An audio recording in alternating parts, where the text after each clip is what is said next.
আপনার জন্য প্রথম প্রশ্ন, ঈমান বৃদ্ধি পায় এবং ঈমান কমে যায় এ সম্পর্কে সঠিক আকীদা কি? ক, কমে যায় কিন্তু বাড়ে না। খ, কমে এবং বাড়ে। গ, কমে না কিন্তু বাড়ে। ঘ, কমেও না বাড়েও না।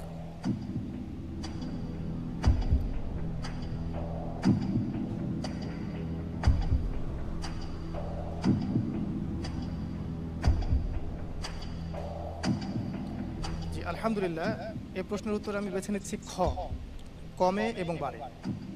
লক করে দেব ইনশাআল্লাহ। ইনশাআল্লাহ। ফ্রিজ করে দেয়া হোক খ, কমে এবং বাড়ে।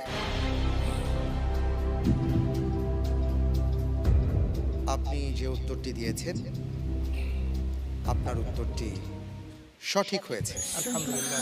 আলহামদুলিল্লাহ।